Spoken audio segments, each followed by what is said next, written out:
What's up, beautiful people? Kirby Hasseman here today, and I want to talk to you about the relentless pursuit of better. Now, in today's video, I'm going to talk to you about what that means, how I came up with it, and how you can pursue it in your own life or in your career or just chasing goals. Now, if these videos or these podcasts are providing you any value, please feel free to subscribe and share so that we can kind of get the word out. So let's dive into the relentless pursuit of better. Now, I want to start with, kind of what it means to me and where it came from.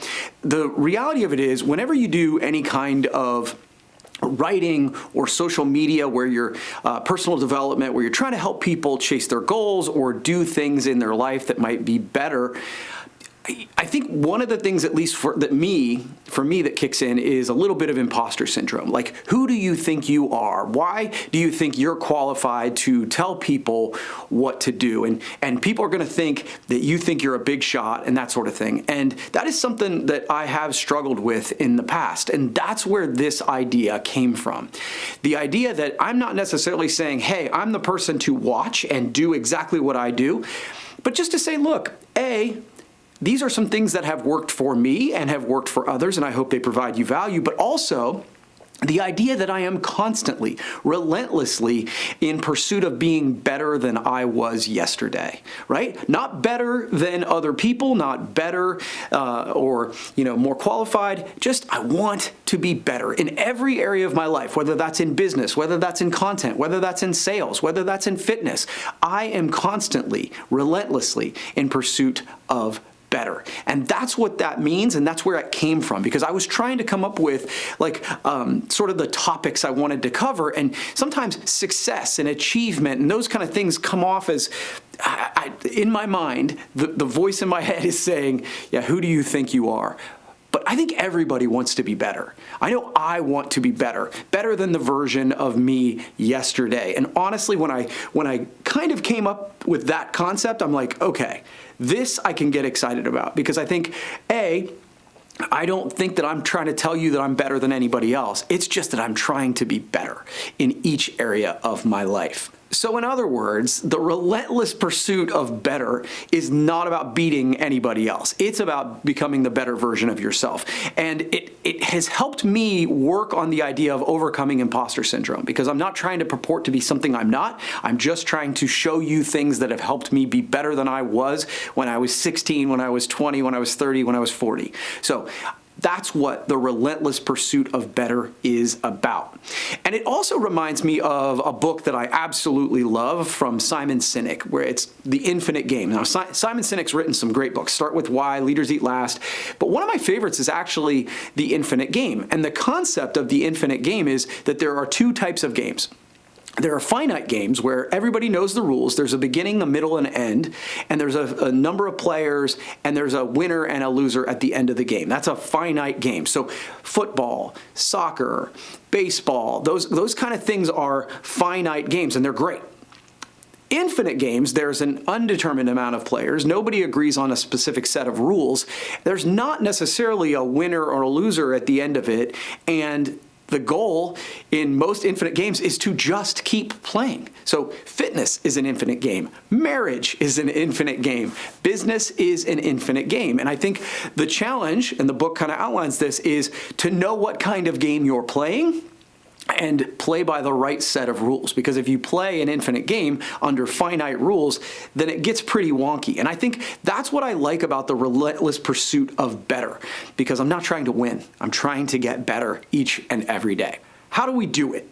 I think, so we've come up with an acronym, BETTER, that will help you outline how you can kind of get better in each area of your life. So we're going to go through those right now. The first B in BETTER stands for be intentional. If you follow any of my content, you know that this is something that I harp on all the time. I think so many of us live our lives just floating around, essentially following the orders of other people, and we're not intentional about the life we want to create. Well, if you want to be a leader in any area, if you want to drive change in your own life, you really need to be intentional. And that's about setting goals, setting the thing that you want to have happen, getting it on paper, getting in front of you on a daily basis, and being intentional about the thing you want to do, the thing you want to accomplish, is the first step in the relentless pursuit of better. Next up, E. The E in better stands for engage in learning. Once you've set that goal and you say, hey, I want to lose the 10 pounds, I want to become a better chef, I want to write code, whatever that goal is, now you need to learn about it, right? You have to dive deep into the things that you need to do to become proficient so that you can achieve that goal. What I love about the world we live in today is learning. Real learning has never been less expensive. There are so many tools out there, some that you can pay for, but some that are free, that you can engage in learning and really become proficient in many things. I'll use my wife as an example here. Years ago, we bought an apartment building, and it was kind of like we went to the auction, we were not planning on buying it, and once we bought it, we're like, okay, what are we gonna do with it? Amy took that project on full force. I was so impressed. She did not have a background in construction. She was not planning on doing that in the next phase of her life, but she dove in full force. And how did she do that? She went to the local hardware store. She went to the local lumber store and asked people, how do I do this? She looked on YouTube and Google and just was like, okay, how do I fix a toilet? How do I do this? How do I do this? And then she dove in and engaged in learning in a way that really made her comfortable with the next step in better. The next step is T, and that's take action. Once you've been intentional and set that goal, you've engaged in learning, at some point you actually have to take action. So that's the T in better. The first T is take action. Nothing happens until somebody takes action. So many people are just absolutely paralyzed by, once they get into the learning phase, they stop there. They like, I'm not ready, I'm not ready, I'm not ready. At some point you have to be ready. You have to take action so that you can see if what you've learned is working. So the first B is be intentional. E is engage in learning. T is take action. And now, once you've taken action, you can start to track those results. That's the next T. Track your results. I've used this as an example before, but in my recent fitness journey, the big unlock, the big thing that I have done that has really propelled me toward getting better is that I started to really track my activities. I created an Excel sheet where I track my miles, I track my push-ups, and then I actually weigh myself every single day to see what's working and what is not working. And that has been the big unlock. So I was intentional about my goals. I be intentional. I engaged in learning. What did I want to do? Then I took action. I worked out on an everyday basis, but the key then was, okay, are the activities I'm doing working? And in order for me to know that, I have to track the activities to really put them on paper. Finally, or not finally, but the E in better is evaluate your progress. So how is it working? Look at it at the end of every week. Look at it at the end of every month. That has been a big unlock as well. But that's why it's so key. We stack these on top of each other, right? Because if you are not tracking your activities, it is incredibly difficult to evaluate your progress, because what's working, what's not working, you don't know, right? So the R in better is reflect and adjust.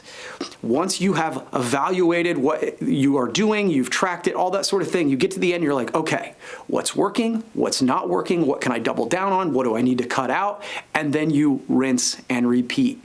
So again, once again, I'm gonna go through them. Better. You want to be intentional. You want to engage in learning. You want to take action. You have to take action. Then you track those activities. Then you evaluate the progress.